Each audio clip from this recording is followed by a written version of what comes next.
Have you ever thought about opening your own mobile cart or kiosk business?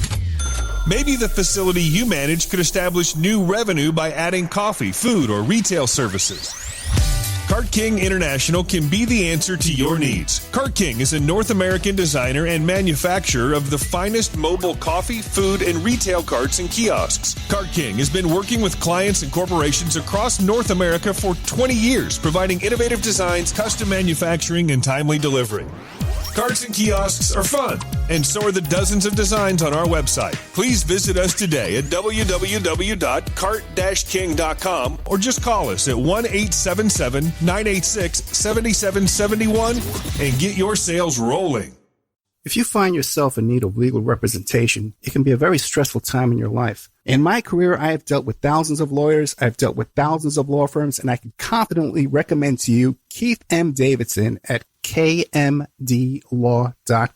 Available 24 hours, 7 days a week. Just log into kmdlaw.com. That's kmdlaw.com. Or you can call toll-free 833-4KMD-LAW. That's 833-4KMD-LAW. Personal injury, wrongful death, STDs, sexual assault, car accidents. They handle it all efficiently and professionally. It doesn't matter how imposing the opposition may be, because the team at kmdlaw.com are battle-tested and fierce. They will not stop until justice prevails. Go to kmdlaw.com or call toll-free 833-4KMD-LAW. If you're in for the fight of your life, stop screwing around and contact KMD Law. PureSoapFlakes.com, 218-568-2525. Have you ever heard of Castile Soap? Pure Soap Flake Company handcrafts fine soap bars, laundry powder, and concentrated soap flakes using organic vegetable oils from their northern Minnesota facility. Bathe your body and wash your clothes with pure soap products that are free of fragrance, GMOs, palm oil, sodium lauryl sulfate, and synthetic additives. Keep it clean, folks. Pure Soap Flake Company products are kind to living creatures and sensitive skin, safe for drains and waterways, and work great in high-efficiency washers and top and front-loading machines. They have a little promotion going on. Contact them to order some soap. Mention the Opperman Report. You're going to get a free gift. They're going to send a little extra soap, travel size, soap bars and laundry soap, cleaning soap flakes. I've been using that stuff all day long today. Great stuff. Order today at puresoapflakes.com or give them a call, 218-568-2525, 218-568-2525. Pure Soap Flake Company is a proud member of the Handcrafted Soap and Cosmetic Guild. The Opperman Report is brought to you by Aquadam.net. You can give them a call at 707-764-2119. A flooded home is never easy to deal with. You're left with the mess to clean up, the insurance companies to deal with, and not to mention all the memories, the precious memories that are lost in the flood. You can never replace those. And Aquadam can be a tool in your arsenal to protect your home and property from the floodwaters. The cofferdam is filled with water to control water and is reusable as long as it's taken care of. It can protect your home or business from rising floodwaters like a dam, but without the beavers. It can also be used in construction. If you need an area to be dewatered, an Aquadam can do the job. An Aquadam was used at SeaWorld in Orlando for the Mako roller coaster ride during the coaster's construction by dewatering the work area. An Aquadam is now dewatering the work area at San Antonio SeaWorld for their newest roller coaster ride. An Aquadam has been used in many construction projects all around the U.S. and all around the world. Now give Aquadam a call, 707-764-2119. You can look them up online at aquadam.net. You can find them on Facebook at Aquadam Inc. You call them up, you email them, you tell them Ed Opperman sent you, and they're going to take 10% off the price. Aquadam.net, 707-764-2119. It's the Opperman Report. Join digital forensic investigator and PI Ed Opperman for an in-depth discussion of conspiracy theories, strategy of New World Order resistance, high-profile court cases in the news, and interviews with expert guests and authors on these topics and more. It's the Opperman Report. And now, here is investigator Ed Opperman. Okay, welcome to the Opperman Report.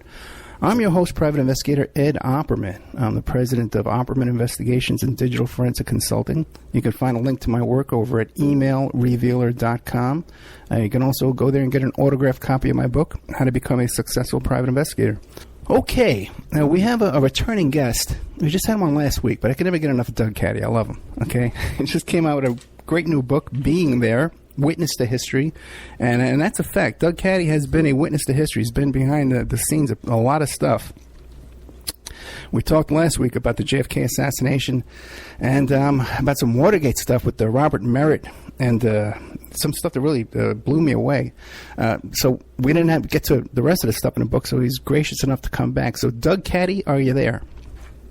Yes, I am, Ed, and thank you for inviting me to be on your program. No, thank you so much. I really enjoy it when you come here.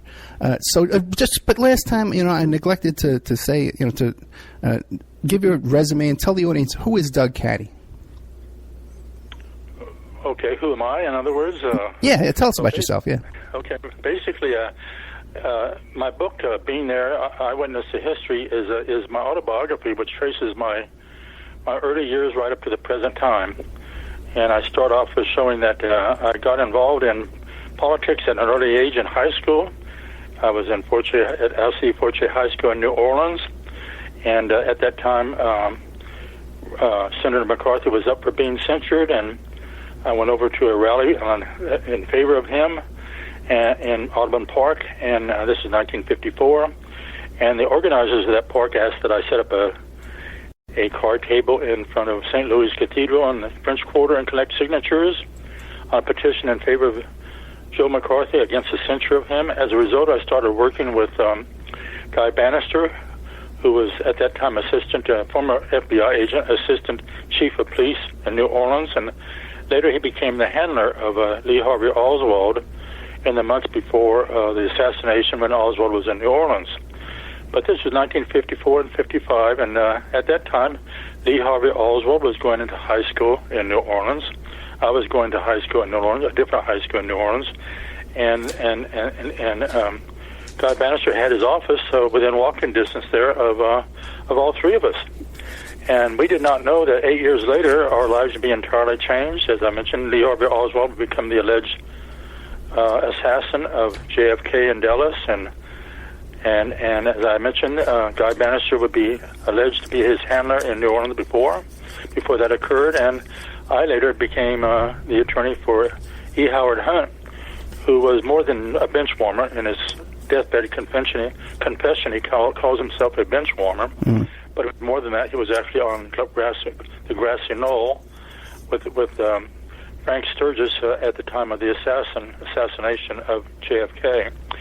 And I trace in my book through the rise of the conservative movement, in which I was very active in the 50s and 60s, and into Watergate, and then in the JFK assassination, because no one knew in Watergate, though it was one of the most controversial investigations that ever occurred in Washington, the Senate Watergate Committee and the special prosecutor, nobody knew at that time, it was never revealed, that the burglars that went into Watergate were the same team, that one of the three teams that went into Dallas to assassinate JFK. And it was the same people, but that never came out. So while JFK assassination took place before Watergate by about 9 years or so, in my book I reverse it because if nobody found out until subsequently to Watergate of the JFK assassination. Well, let me ask you a quick question to interrupt you there.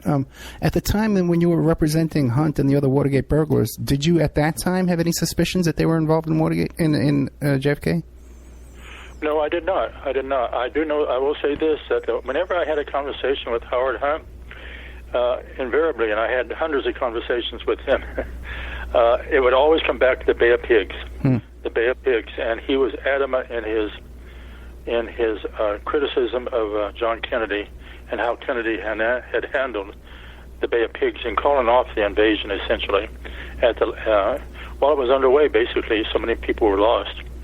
But he never alluded to the assassination at all in those conversations. And what about your friendship with Bannister? Did you ever come to suspect that he would be involved in something like that? No. Bannister was kind of a mysterious character even in those days in New Orleans. And he and I appeared at a rally on behalf of it was called a Free Enterprise Rally there in New Orleans in 1959. We shared the stage with Medford Evans, and it was Guy Bannister and myself talking about free enterprise as opposed to communism, because there was international conference of youth being held in Vienna, and we were putting on a conference there in New Orleans in opposition to what was going on in Vienna, because we felt it was too much controlled by the Soviets. But Guy Bannister, he was a very colorful person, but you could tell that he carried with him a great deal of secrets, and as I understand it, when he died, Ken Courtney, who was one of his close friends, called, and his wife was in the midst of burning all of his files in the fireplace. He wanted his files destroyed, or most of them destroyed. But after my next venture, so to speak, in history was Koreagate, which followed upon the heels of Watergate, and that's where almost 100 members of Congress were accused of accepting money from the Korean government. They didn't know at the time it was coming from the Korean CIA to Tongson Park, who was my roommate in college at Georgetown in the 50s. And that's how I got involved in it, because of my close friendship with Tongson Park. I didn't actually know anything about the money being passed to these members of Congress, but the issue before in Koreagate and why money was being passed to members of Congress was the South Korean government was afraid that the American troops were going to be withdrawn by Nixon from South Korea. And this was in 1976.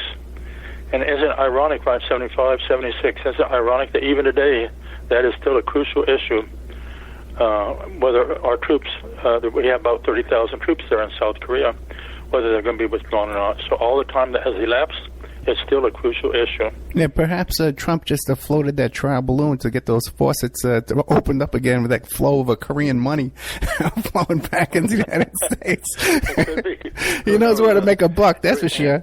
Anything is possible these days. Yeah. Everything is so Byzantine, right? And then I tell you, your politics have changed drastically over the years, though, haven't they?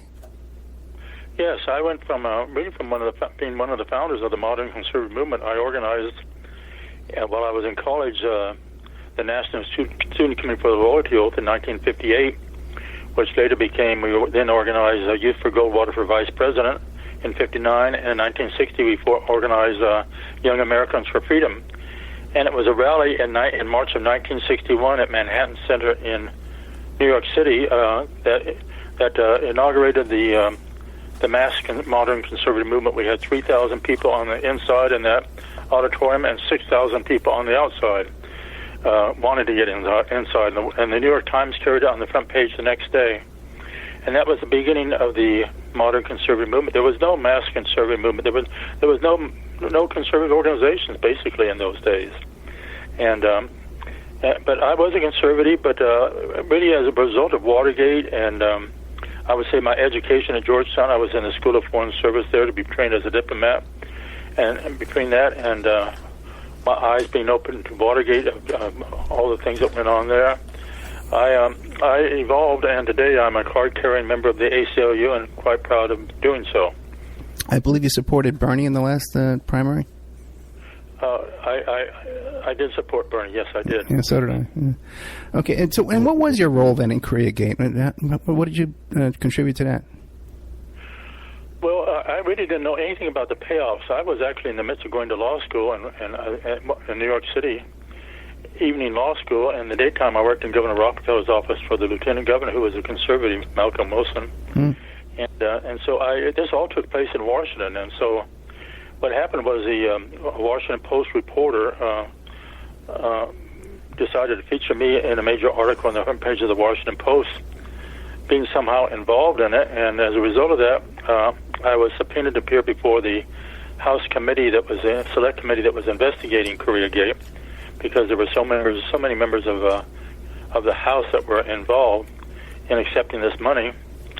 And so I went down there, and they asked if I had ever introduced a member of Congress to Tongson Park, and I couldn't remember of anybody that I had done so. But then they said, "What about Martin McNady?" But Martin McNady at the time was a former chairman, national chairman of the American Legion, national commander of the American Legion. And I did introduce him to Tongson Park, but that was way before he was elected to Congress. And I explained that to the staff, investigative staff, and they all left the room, and there was this big file on the table there. It said, file on Douglas Caddy. Okay, I knew it was a false file because I wasn't involved in it. They wanted to see if I would reach over and just see what was in that file, but I just sat there. And about 5 minutes later, they all came back in, and the leader said, "Well, Mr. Caddy, you're going to be our lead witness at our public hearings. So going to be televised nationally on Koreagate." And I was shocked because I really didn't know anything about it. What I'm going to say, just as in water, the whole case was focused on me, and it was breaking the equipment. So once it was done when water or attention away was real, and wasn't again focused on me. I'm an innocent fish. To one big fish escape, and that's what I'm going to tell the people if I testify. As I said, this be a rigged investigation. Well, they all looked shocked, and they said, "Well, Mr. Caddy, you were excused." And I never heard anything more from that committee. That was the end of that. I called their bluff. And they only found one member of Congress guilty who had go to. I saw him interviewed on TV at the time, and he said, I'm the fall guy. There had to be at least one fall guy in this whole investigation, make it look like it was a properly conducted investigation. I'm the fall guy. Congressman Hanna of Republican of California. And about 10 members of Congress resigned, did not run for re-election. But the real big fish was Tip O'Neill, who had actually helped Tungsten Park in business in doing business operations that they were involved in. But never got to Tip O'Neill. The investigation was off, so it never got to the higher ups. But you were aware that Tip O'Neill had gotten some money? Yes, Tip O'Neill was deeply involved in it all, and okay. It's kind of ironic because there was a major investigation, and the Senate Intelligence it was the Senate Intelligence Committee that had put out a report on Koreagate. This is in 1976. I quote from it in my autobiography. But here we have, at this time, we have through the NRA, these allegations coming out that the Russian money went into the NRA, which was distributed to Republican candidates for the House and the Senate in the 2016 election.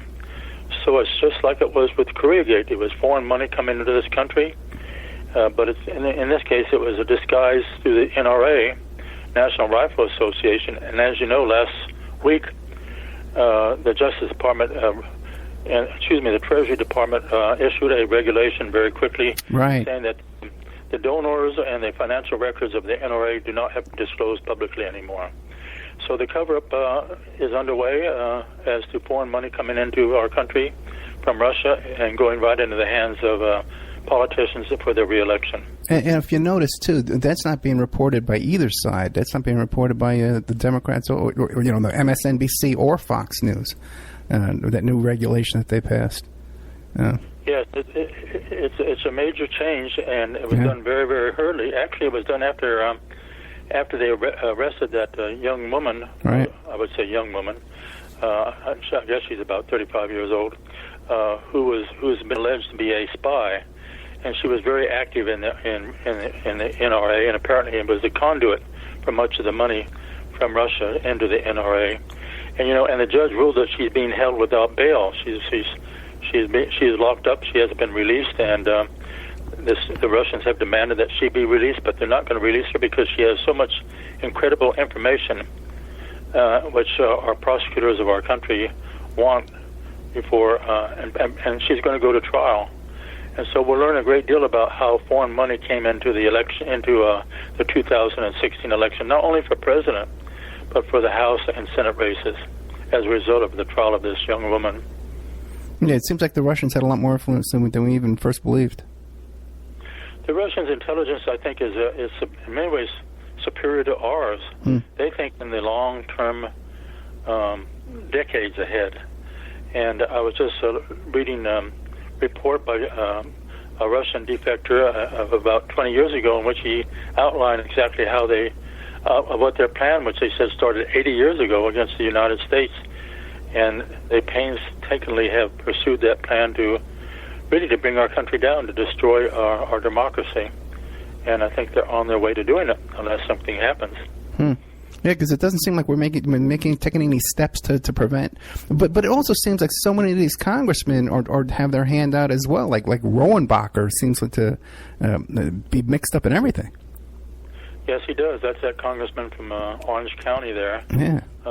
And he definitely is, and he's been linked to this young woman from Russia again. Okay. And so it's going to be quite interesting. I think that's one of the most interesting cases that has come out in the investigation of Trump and Russia is this young woman who's been arrested and she's being held without bail. Yeah, because she had all these boxes packed up. She was ready to skip town there and head back to Moscow, I guess. Right? So yeah. This might be a good time to take a commercial break. And when we get back, because Doug Caddy, I was reading your book here about the part about Trump and Russia. And you knew all these guys. You knew Stone and Manafort and all these characters in your 20s, I guess, right? Yes, I knew them right in the wake of Watergate. Okay. Right when Watergate was the special prosecutor and the Senate Watergate committee was holding their hearings. I knew all those individuals. Okay, then let's take a commercial break. We'll be right back with Doug Caddy. The book is called Being There, Eyewitness to History. And I got to tell you something. If there's ever a book, I get so many books, come to me. And if there's ever a book I would love to have autographed by the author, it's this one, Doug. I got to tell you, I'm really just fascinated with your life. And I encourage people, too, to go back and find the first couple of interviews I did with Doug Caddy. I believe one night we did 3 hours. Okay, we were both kind of shocked the last time we talked. But I believe one night we did a 3-hour interview 4 years ago. So we'll be right back with more of Doug Caddy. And now a word from our sponsors. If you find yourself in need of legal representation, it can be a very stressful time in your life. In my career, I have dealt with thousands of lawyers, I've dealt with thousands of law firms, and I can confidently recommend to you Keith M. Davidson at kmdlaw.com. Available 24 hours, 7 days a week. Just log into kmdlaw.com. That's kmdlaw.com. Or you can call toll-free 833-4KMD-LAW. That's 833-4KMD-LAW. Personal injury, wrongful death, STDs, sexual assault, car accidents. They handle it all efficiently and professionally. It doesn't matter how imposing the opposition may be, because the team at kmdlaw.com are battle-tested and fierce. They will not stop until justice prevails. Go to kmdlaw.com or call toll-free 833-4KMD-LAW. If you're in for the fight of your life, stop screwing around and contact KMD Law. Are you ready to change your life, but don't know how to start? Is your stress and worries keeping you awake at night? Have you been battling grief, anxiety, or depression all alone? Have you lost touch with your own sense of being or spirituality? Soul Free Therapies offers professional and affordable live video streaming counseling and coaching services from the comfort of your own home. Sessions offered in English, Spanish, and Portuguese. Go to our website at www.soul-free.com and book your first session today. The Opperman Report is brought to you by Aquadam.net. You can give them a call at 707-764-2119. A flooded home is never easy to deal with. You're left with the mess to clean up, the insurance companies to deal with, and not to mention all the memories, the precious memories that are lost in the flood. You can never replace those. And Aquadam can be a tool in your arsenal to protect your home and property from the floodwaters. The cofferdam is filled with water to control water and is reusable as long as it's taken care of. It can protect your home or business from rising floodwaters like a dam, but without the beavers. It can also be used in construction. If you need an area to be dewatered, an Aquadam can do the job. An Aquadam was used at SeaWorld in Orlando for the Mako roller coaster ride during the coaster's construction by dewatering the work area. An Aquadam is now dewatering the work area at San Antonio SeaWorld for their newest roller coaster ride. An Aquadam has been used in many construction projects all around the U.S. and all around the world. Now give Aquadam a call, 707-764-2119. You can look them up online at aquadam.net. You can find them on Facebook at Aquadam Inc. You call them up, you email them, you tell them Ed Opperman sent you, and they're going to take 10% off the price. Aquadam.net, 707-764-2119. PureSoapFlakes.com, 218-568-2525. Have you ever heard of Castile soap? Pure Soap Flake Company handcrafts fine soap bars, laundry powder, and concentrated soap flakes using organic vegetable oils from their northern Minnesota facility. Bathe your body and wash your clothes with Pure Soap products that are free of fragrance, GMOs, palm oil, sodium lauryl sulfate, and synthetic additives. Keep it clean, folks. Pure Soap Flake Company products are kind to living creatures and sensitive skin, safe for drains and waterways, and work great in high-efficiency washers and top and front-loading machines. They have a little promotion going on. Contact them to order some soap. Mention the Opperman Report. You're going to get a free gift. They're going to send a little extra soap, travel size, soap bars and laundry soap, cleaning soap flakes. I've been using that stuff all day long today. Great stuff. Order today at puresoapflakes.com or give them a call, 218-568-2525, 218-568-2525. Pure Soap Flake Company is a proud member of the Handcrafted Soap and Cosmetic Guild. It's the Opperman Report. And now, here is investigator Ed Opperman. Okay, welcome back to the Opperman Report. I'm your host, private investigator Ed Opperman. We're here with Doug Caddy, and I'm talking about his book, Being There, Eyewitness to History. So, Doug, one of the last chapters, or maybe the last chapter in the book, describes how you became involved with Mueller and Comey and Trump and Russiagate. What can you tell us about that? Well, for several years, and actually a number of years, I had known several of the leaders of the LaRouche organization. Right. Lyndon LaRouche, I went to one meeting at which he spoke, and he struck me as really a zealot and someone that you couldn't really reason with.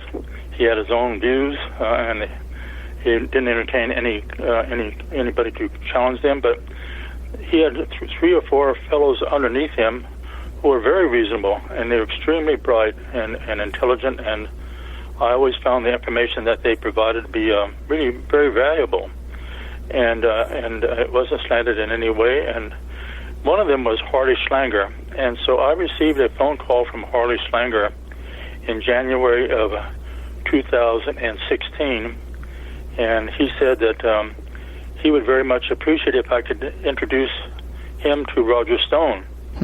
He knew that I knew Roger Stone. Roger Stone and Donald Trump studied politics and how to do things under Roy Cohn. And Roy Cohn taught them how to all the unsavory things that they have engaged in the practice of politics. So Roger Stone came from that background. And I knew him. I knew Roger Stone because in the early 1970s, the National Conservative Political Action Committee was formed. It was one of the first political PACs where people contributed money in small amounts and supported conservative candidates. And I was legal counsel. Terry Dolan was the executive director, but his close friend was Roger Stone. So Paul Manafort was also involved, but to a lesser degree. So I knew Roger in that capacity, and also he wrote a book about the Kennedy assassination and about Nixon. So they were actually almost national bestsellers. They were on the New York Times bestseller list 2 or 3 years ago, and before he wrote that, he contacted me and asked me to provide any material, which I did, and credited me in that book, in his books. But so Harley Schlanger asked me to introduce him to Roger Stone. This was in January of 2016, and the election was going to be in November, we know. And so I did. I had a severe attack of allergies at that time, so I could not attend the meeting they had in Austin, Texas. But out of that became a close relationship between Harley Schlanger and the LaRouche organization and Roger Stone. Well, let me stop you for a second. The interesting thing about this, wait, Doug, the interesting thing. The meeting took place in Austin, Texas, so each of them flew to Austin, Texas for the purpose of this meeting? Roger Stone was signing autographs at a book event there in Austin, and Harley Schlanger actually was stationed here in Houston, where I am at the present time. Okay. And so it was a convenient place for the two of them to get together. Okay. But what's interesting, and it did not come out until later, that Harley Schlanger and others of the LaRouche organization attended that famous dinner in December of 2015 in celebrating the 25th anniversary or the 20th, some anniversary of Russia Today, the radio and television program that comes out of Russia. Right. That's where Putin was there, and General Flynn was sitting next to Putin, and so the LaRouche organization was very active, a very active supporter of Russia, always has been, and so they had a delegation present at that dinner.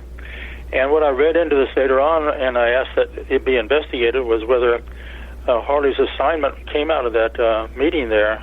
They said get as close as you can to the people around Donald Trump, and so I did introduce them to. They did meet as a result of my introduction, and they had TV, radio interviews on the LaRouche radio station, radio programs, and so forth, and I had an email correspondence with both of them, and there is a section of the law called misprision of a felony, whereby if you have knowledge of the possibility of a felony having been committed or actually being committed, you as a citizen have an obligation to report this to the authorities, and if you don't, you subject yourself to severe penalties, including being prosecuted. So being an attorney, I'm admitted to the District of Columbia Bar and the Texas Bar. I felt an obligation to report what I had set up at the request of Harley Schlanger of the LaRouche organization as a result of this dinner in Moscow, was Roger Stone, who became the first campaign manager for Donald Trump when he announced for president. And I, in my letter to FBI Director Comey, and later after he was fired, I wrote Special Counsel Mueller. I said, I'm not in a position to investigate this matter. I'm just providing you these emails and this correspondence and my knowledge. It's all up to you to pursue it from here, from this point on. And I feel sure it has been explored. At one time, Lyndon LaRouche was, I think unfairly, but he was sent to prison as a result of the fundraising activities of the LaRouche organization. I think he was singled out by George H.W. Bush as president to be penalized, and the prosecutor at that time was actually Mueller, Robert Mueller. Really? And so Mueller had a long knowledge of the LaRouche organization. And so if Roger Stone is indicted, we'll wait and see if any of the information I provided to Comey and to Mueller appears in the indictment, and if any of the LaRouche people are witnesses at that investigation, at the trial of Roger Stone. I don't believe we've heard the name LaRouche brought up before in this investigation of the Russian connection to Trump. Have you heard it in the media brought up before? No, there's been no connection in the media at all. Mm-hmm. But I posted online in the on the education forum my attorney's file on the whole matter, and I did mention this little-known statute called misprision of felony, and a number of people have talked about that. As a result, nobody really knew it existed. It had never really been cited publicly very much. But as a result of the circulation of my file on the education forum, it has come out. I have seen members of Congress and media talking about it. I know Adam Schiff was asked, and he said, "Well, if you have an official capacity such as an attorney, you certainly have an obligation to let the authorities know if you think there's been any wrongdoing. You have a legal obligation to do so." Now, since you've made this letter public in the book and you posted it in the education forum, have you heard from Roger Stone since then? No, I haven't heard from Roger Stone at all. No, I have not. Okay. Mm-hmm. And you describe in the book that you were being followed and harassed by some private investigators? Well, I was for a while there, but that ceased. Actually, I publicized it on the education forum, and as soon as I publicized it, that activity ceased. But they were very... They were doing things when I was driving. They would cut me off and try to force me off the road and things like that. But that ceased once I made it public, so that was no longer an issue. And how did you determine that they were private investigators? Well, I gone through this with the Moody Foundation scandal, which is a separate issue, a separate chapter in my book about the Moody Foundation scandal. The Moody Foundation out of Galveston, Texas, is a very rich and powerful foundation, and it had a tremendous scandal. At one time, I was a whistleblower on it, and it went to tax. I talk about the case going to tax court and so forth. But at that time, I was I was followed by private detectives for quite a while, and actually the Houston Chronicle carried articles about this at the time of the harassment that I was undergoing for having blown the whistle on this on the Moody Foundation scandal. So I was somewhat. This was in the 1980s, 1986 or so. So I recognized what was going on. Did you have a contact? You assume? I guess you're assuming that it's Stone who put these or maybe LaRouche put them on you.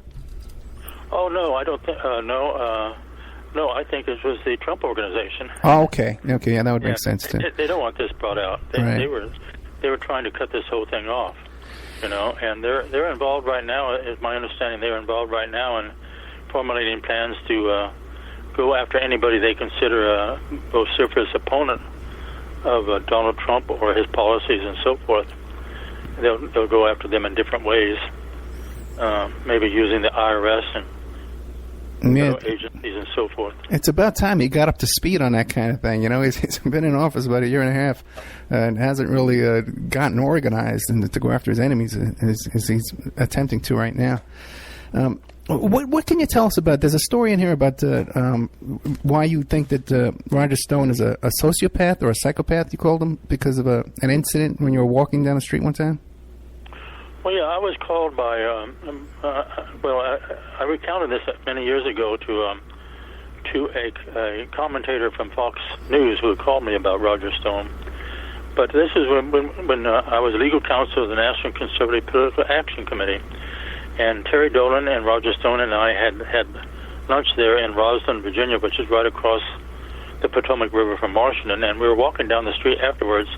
And across the street was this woman who was bent over completely at the waist, where curvature of the spine. It's people like you see in the Far East who've spent their whole life picking rice and these things from fields. They just have curvature of the spine that way. And it looked like she was probably with her son and daughter, who were young adults. And anyway, Roger Stone started laughing and pointing at her. It was so embarrassing, and laughing and pointing at her. And then he started mimicking her curvature of the spine, walking down the street. And I was, as I told this commentator from James Rosen, who it was from Fox News, I said I was so embarrassed. I ran into a public garage there where cars were parked. I just had to get away. I was so embarrassed. But this is, Roger Stone has many talents, and I recommend his book, the books he has written in recent years on Nixon and on JFK. And he loves publicity. He's a great. He knows how to get publicity, but there is this side of him, just like with Trump, of narcissism and sociopath and borderline psychopath. And it's come back to haunt him now after all these years. He really was a key person who got the 2000 elections in Florida swung in favor of George W. Bush against Al Gore. And in 2004, he worked in Ohio, which was a tipping point in the re-election of George W. Bush. He's always been involved in rigging national elections, and he did so this time around with Trump. But it's a different story this time because Mueller is on the trail. I think Mueller is going to come out with what Mueller is going to come out with will shock the world, completely shock the world. Yeah, I agree. Very reserved. But from what I saw in Watergate, which has so many parallels, I predict it will shock the world that what he will come out with. And do you think how do you think it will end up for Trump with just an impeachment, or do you think he'll have to resign? Maybe perhaps an indictment, a criminal indictment. Is that possible? I think it's possible. It would have to go maybe ultimately to the Supreme Court, but if the issue of whether after he was indicted, and he would challenge the indictment, saying, as president, I cannot be indicted, and this would wind its way up to the Supreme Court. Right. The Supreme Court is loaded 5-4 now with these people who would do anything to help the Republican Party. They're really part of the. They really actually think in terms of how can I help the Republican Party in most of their decisions these days. They're very slanted decisions, and but I think the Chief Justice and even those who are zealot Republicans would know that they would destroy the Supreme Court as an institution if they were to say, oh no, after all the evidence that had been presented by Mueller showing that Trump was a traitor, not only a traitor but a criminal, a master criminal for many, many years. Right. That say, oh no, because he's president, he cannot be indicted. That would destroy the Supreme Court. The revulsion of the American public would be such that the court would never regain any authority, and it would, and so they would. I think they would have to come down and support the position of Mueller that President Trump can be indicted. Well, under normal circumstances, I would agree with you, but it just seems like all the norms have just been thrown out the window. You know, with this Trump presidency, like meeting with Putin in private for 2 hours just is so irregular. It's very irregular, and I really think, to be honest, that I think Trump is a traitor. I think he's a Russian asset. I think his ego and it's really a matter of stupidity and also of greed. And I don't rule out that he hasn't given away our most vital secrets to the Russians. He may have even given our code to the football. You know, the football was the fellow that walks around with the president. That's the code that in case we were attacked, the code to activate our retaliation against being attacked with a foreign power with nuclear weapons. And I don't rule out that Trump has given away our most vital secrets to the Russians. I think it's that serious. The man, he'll steal anything that's not nailed down, you know. So it's not like it would be beyond him. Now, I'm sure you've read the entire Steele dossier, correct? I read it, but some time ago. Mm-hmm. Well, read it. Yes. Mm-hmm. That's where it mentioned the Steele dossier. By the way, it mentioned the LaRouche organization. Or LaRouche, it said at this dinner was at that dinner with Putin and for Russia Today, that famous dinner there in December of 2015. That dossier talks about there being a delegation from the LaRouche organization present at that dinner. Really, I must have skipped right over that part because it does talk about Jill Stein being there. You know, right. So, what is your estimation of the Steele dossier? I think thus far it looks like it's been proven to be very accurate. Right. Yeah. You know, I think the author of it was right on. Knew what he was doing. He was a very skilled investigator, and I think it's very accurate. Yeah, I agree with you, but it's just amazing now. Like on right-wing talk radio and on Fox News, they can just repeat over and over the dodgy dossier, the discredited dossier, just repeat it over and over and over again, and a good percentage of the population believes that. Well, I was on Coast to Coast recently, and George Nurian was discussing this, and I pointed out to him we've only heard one side, because Mueller never holds press conferences. You know, we've only heard one side, which is his endless propaganda from Trump and Fox News and NRA and so forth. And so when Mueller does come down, he's not only has these indictments. We do have Paul Manafort's trials coming up, one next week and one in September in the District of Columbia. And I expect a number of indictments in August, a number of key indictments in August. And then we'll hear the other side of the story. But it's not only indictments. Mueller is preparing a report. And I think the report will probably be 2,000 or 3,000 pages, to be honest. Very detailed report, and which will go down in history of everything he's... You know, there's no question in my mind, but he has gotten Trump's tax returns going back for many years. And the people on his staff who have the skill in accounting and taxes and so forth have gone through it with a fine-tooth comb, and so all the financial shenanigans that Trump has been involved in my opinion, he became a Russian asset about 1987 when he went to Russia.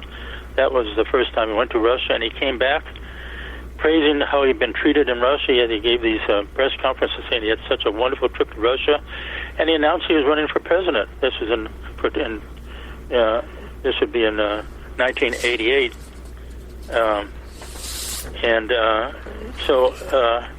he was converted at that time. I think he's been an asset to the at that time it was the communists. It was still the Soviet Union, but he's been controlled by the Russians since then. Let me ask you a question. Are you aware of the lawsuit, the Caddy lawsuit against Trump and Jeffrey Epstein? Somewhat, yeah. Whereby the 13-year-old girl was this young woman alleged that Trump forced sexual relations. Maybe you should describe it. That she was raped at 13 years old by both Epstein and Trump, and Epstein is a convicted sex offender. You know, that's what he did. Right. He did that. He admitted doing it, not to her, but he admitted doing it to 30 girls. Now, sure. So you know, there's a lot of other stories out there. Okay, besides that story. Many stories. I was talking to someone the other day, and I heard 2 stories. How come Mueller is not looking into those kind of allegations? Well, I think he is. Epstein, was an agent of a Mossad, right? And Mossad, he had this island in the Caribbean, and he brought all these people. Prince Andrew came down there. Clinton came. Bill Clinton went down there. All sorts of prominent people. Sure. And they got recorded on videotape. They got compromised. And I think Trump is among them. That's why Trump is so pro-Israel, and will do anything to help Israel, because he's been blackmailed by so many parties. But let me just mention this: in the last week, Mueller has indicated that he's going to ask the former prostitute, a woman who was worked with Roger Stone for many years, to testify before the grand jury. Now, this is my guess. Okay, this is my guess of what's happening here. Okay. Roger Stone was instrumental in bringing down Governor Eliot Spitzer. Remember the governor of New York City? Sure. And he was instrumental in exposing this prostitution woman who ran the prostitution ring, set up Spitzer, and it was later sprung upon him that he had engaged in the services of the prostitution ring. And I think what Mueller is going to, and this is my guess, is going to show that Trump paid Roger Stone, or had a relationship with Roger Stone, and I'm just alleging here because I don't know whether this to be true or not, that they set up Spitzer and destroy him. Now, why would they want to destroy Spitzer? Well, one thing, he had the ability to investigate the Trump Foundation and in New York State. Right, and which is now being is being sued by the state of New York. And in addition, the Spitzer family were rivals in the real estate business with Trump, and this was a way to hurt a rival and solidify his own business for Trump, was to knock out Eliot Spitzer. So I'm just these are allegations. I'm not saying this is the way. I have no idea why this, but it's very suspicious in my mind what's going on. Very interesting. Very interesting. And it's interesting, too, that Stone just recently did meet with a Russian gangster who wanted $2 million to provide I guess it was the emails or dirt for Trump. Mm-hmm. Yeah. We'll just have to wait and find out what Mueller has. I mean, from Roger Stone's viewpoint, I think it was very foolish. He's attacked the prosecutor again and again and again, putting his thumb in Mueller's eye over and over, and this is a very foolish thing to do to a prosecutor who has all that power. And so we'll just have to see what happens. It looks to me like Mueller has Stone as a target. If I ever had Stone on the show, I would want to ask him about his friendship and his work on the campaigns of Al Sharpton. Do you know anything about that? No, I don't know anything about that at all. Fascinating that he would be Sharpton's campaign manager so many times in so many different, with Sharpton selling out the Democratic Party to split the Democratic vote. I'd love to get Stones on the show someday. I guess. Now, you haven't heard from any of these guys, Manafort, since he's been arrested or anything like that? No. Oh no, none of them. Okay. But this is, I identified them this way back in the 1970s as being sociopath, and it was a Stone Manafort, and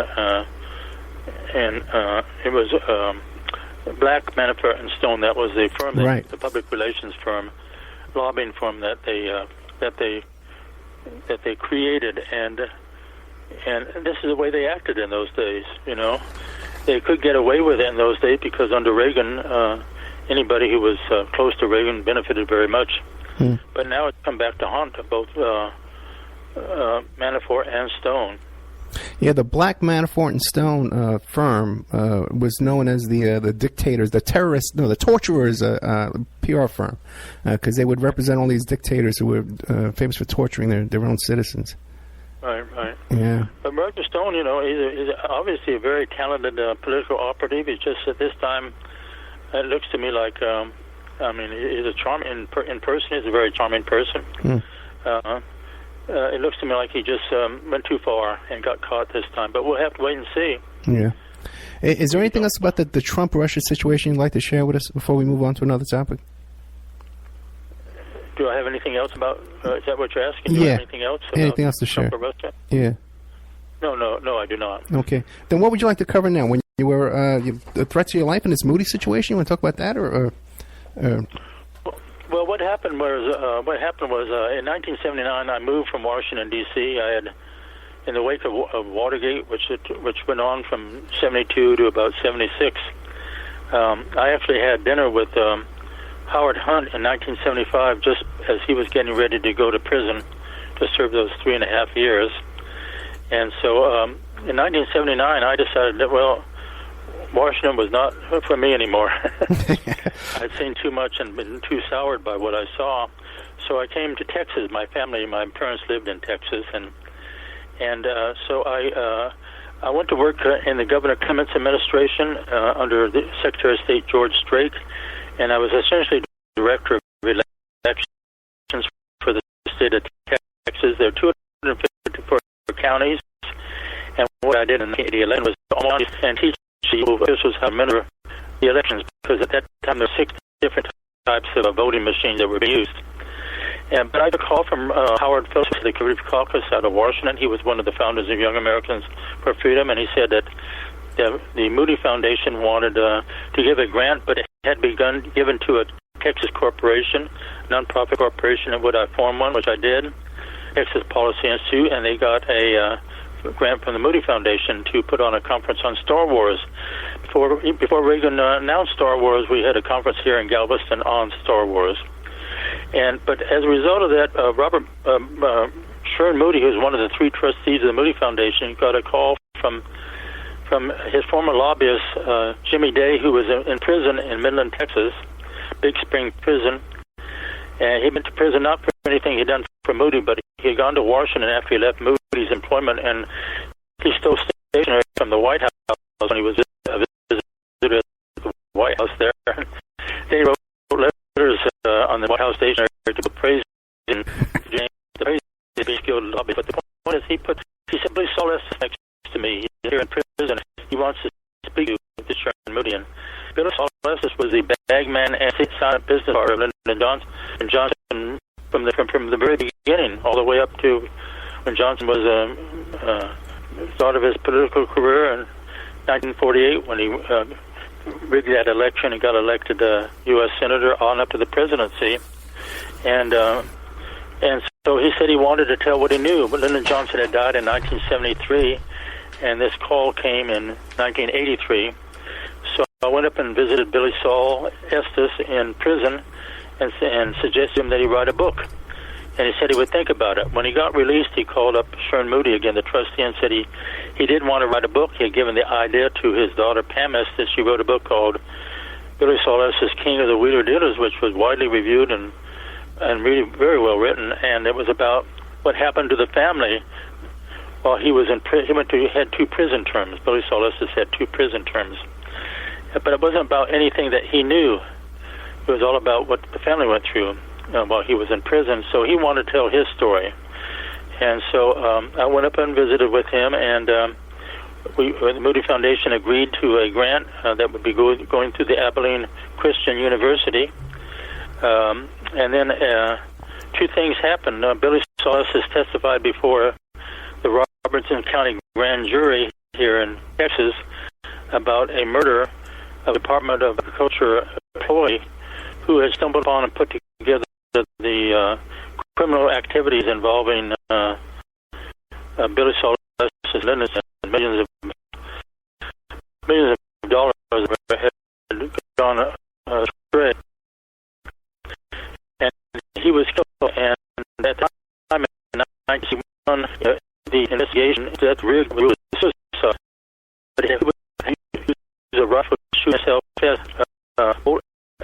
rifle 5 times for it to be a suicide, but that the real coroner said at the time. 1984, Solis testified before this grand jury as to what really happened, and they changed it from a suicide to homicide.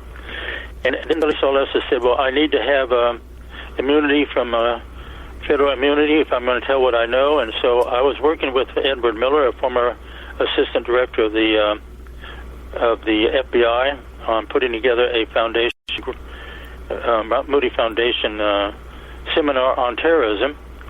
And he arranged for the two of us, this is Edward Miller and myself, to visit the Attorney General, Stephen Trott, for the criminal division in the Justice Department, and we brought all this information from the press clippings and so forth, what had happened before the Robertson County Grand Jury, and Billy Solis' desire to tell what he knew, and as a result, the Assistant Attorney General asked the FBI to look into it and see if it would be justified pursuing this. They looked into their files and said they would definitely be so. And so the 3 FBI agents flew down to Abilene, Texas, with Billy Solis, and I flew down separately, and I was in Abilene. But when Billy Solis and his daughter came into the hotel, it was an atrium hotel on the 12th floor were the 3 agents looking down at us at that initial meeting. Billy Solis said, I'm not going to talk about anything. I'm not going to say anything. I'm withdrawing my cooperation entirely. And I tried to reason with them, but meanwhile, before then, we had written a letter of profit what information he would provide to the Justice Department in reason for being immunity. And this is actually fairly well known where he outlines there are people on there were actually about 17 murders, ultimately about 17 murders that took place. Lyndon Johnson and Carter, his assistant in the White House there, and Mac Wallace, who was the stone killer that was on Lyndon Johnson's payroll in the Department of Agriculture, and Billy Solis, they decided who had to go and how they had to go. And so there was a series of murders. And one of the people killed was Lyndon Johnson's sister. Right. And I go into this in the book and describe how that happened, and I show that her birth certificate. She was poisoned on Christmas Eve in 1961. A piece of cake was given to her at that dinner there with the Johnsons, and the only other there was John Conley and his wife. They did not know what was going on. And she died on Christmas Day, and she was buried the day after Christmas, and she's buried at the family cemetery right there on Lyndon Johnson's ranch. And so it was done very, very quickly. But she was talking too much. She had for many years she was a drug user, she was an alcoholic, and she was telling too many of Lyndon Johnson's secrets. And Billy Solis recounts in his autobiography how the decision was made that she had to be killed. And so that's how she was killed. She was poisoned, and this was done when Lyndon Johnson was vice president in 1961. Nothing was going to stop him from becoming president. It was not going to let his sister, if it meant her death, so be it. Nothing was going to stop him from becoming president.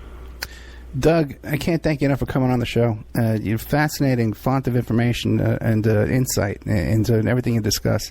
What do you, in a minute, what do you want to leave us with? Well, as I say in my book, my life has just been, I've been like a piece on a chessboard. These things have happened to me starting really before I was born. I describe what happened before I was born, and 3 months before I was born. And so people ask what my plans are now, and I always say that I'm just going to wait and see what move is made on the chessboard, because I really don't have any control. These things these events just happen, just like I described how Harley Slanger called me out of the blue and wanted to be introduced to Roger Stone. Right. And so I'll just have to wait and see what happens on the chessboard. And how old are you, Doug? I'm 80 years old, so I may be too old, but I still have my... Got plenty of time. My energy and vitality, so we'll see what happens. Plenty of time to get in more trouble there, Doug. Listen, thank you so much, okay? Thank you for having me on your program. Thank you very much. I really enjoyed it. Thank you. Good night. Okay, they had Doug Caddy. Once again, the book is called Being There, Eyewitness to History. I got to tell you, you got to get this book, okay? It's a short book, too. It's not a big, long book. But the last 10 pages are all kinds of documents and pictures and photographs and news articles and stuff like that. Fascinating character, Doug Caddy here. And by the way, too, back the first time I interviewed him, about 3 years ago, it's a 3-hour interview. No one had interviewed him before. I found this guy. Okay, so now he's all over the place. He's on coast to coast. Okay, all right, but I had him first. All right. Thank you so much. If you enjoy the show, don't forget our members section at OppermanReport.com and become a member. Help support the show. We haven't had a lot of memberships lately. I got to tell you that. I got some new content we're putting up there this weekend. I got a lot going on. Hey, don't forget to. It'll be too late by the time you hear this.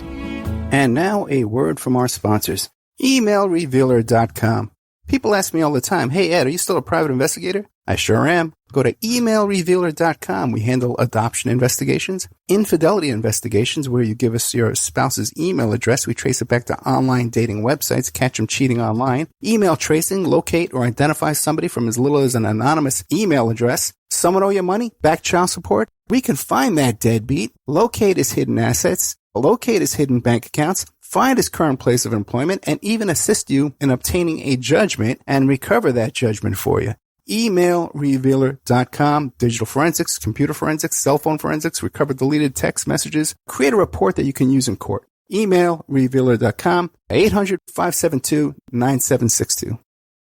The Opperman Report is brought to you by Aquadam.net. You can give them a call at 707-764-2119. A flooded home is never easy to deal with. You're left with the mess to clean up, the insurance companies to deal with, and not to mention all the memories, the precious memories that are lost in the flood. You can never replace those. And Aquadam can be a tool in your arsenal to protect your home and property from the floodwaters. The cofferdam is filled with water to control water and is reusable as long as it's taken care of. It can protect your home or business from rising floodwaters like a dam, but without the beavers. It can also be used in construction. If you need an area to be dewatered, an Aquadam can do the job. An Aquadam was used at SeaWorld in Orlando for the Mako roller coaster ride during the coaster's construction by dewatering the work area. An Aquadam is now dewatering the work area at San Antonio SeaWorld for their newest roller coaster ride. An Aquadam has been used in many construction projects all around the U.S. and all around the world. Now give Aquadam a call, 707-764-2119. You can look them up online at aquadam.net. You can find them on Facebook at Aquadam Inc. You call them up, you email them, you tell them Ed Opperman sent you, and they're going to take 10% off the price. Aquadam.net, 707-764-2119.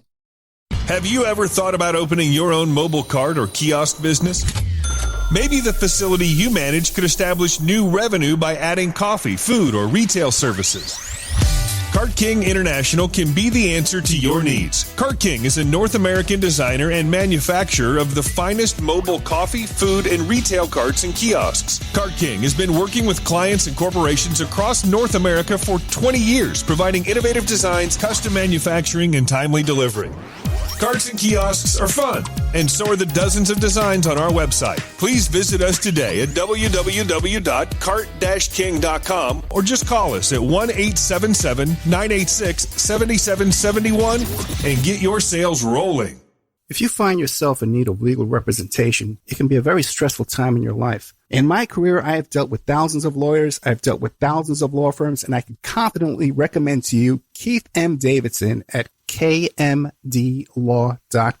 Available 24 hours, 7 days a week. Just log into kmdlaw.com. That's kmdlaw.com. Or you can call toll free 833 833-4KMD-LAW. That's 833-4KMD-LAW. Personal injury, wrongful death, STDs, sexual assault, car accidents. They handle it all efficiently and professionally. It doesn't matter how imposing the opposition may be, because the team at KMDlaw.com are battle-tested and fierce. They will not stop until justice prevails. Go to KMDlaw.com or call toll-free 833-4KMD-LAW. If you're in for the fight of your life, stop screwing around and contact KMD Law. PureSoapFlakes.com, 218-568-2525. Have you ever heard of Castile Soap? Pure Soap Flake Company handcrafts fine soap bars, laundry powder, and concentrated soap flakes using organic vegetable oils from their northern Minnesota facility. Bathe your body and wash your clothes with Pure Soap products that are free of fragrance, GMOs, palm oil, sodium lauryl sulfate, and synthetic additives. Keep it clean, folks. Pure Soap Flake Company products are kind to living creatures and sensitive skin, safe for drains and waterways, and work great in high-efficiency washers and top and front-loading machines. They have a little promotion going on. Contact them to order some soap. Mention the Opperman Report. You're going to get a free gift. They're going to send a little extra soap, travel size, soap bars and laundry soap, cleaning soap flakes. I've been using that stuff all day long today. Great stuff. Order today at puresoapflakes.com or give them a call, 218-568-2525, 218-568-2525. Pure Soap Flake Company is a proud member of the Handcrafted Soap and Cosmetic Guild. Are you ready to change your life, but don't know how to start? Is your stress and worries keeping you awake at night? Have you been battling grief, anxiety, or depression all alone? Have you lost touch with your own sense of being or spirituality? Soul Free Therapies offers professional and affordable live video streaming counseling and coaching services from the comfort of your own home. Sessions offered in English, Spanish, and Portuguese. Go to our website at www.soul-free.com and book your first session today.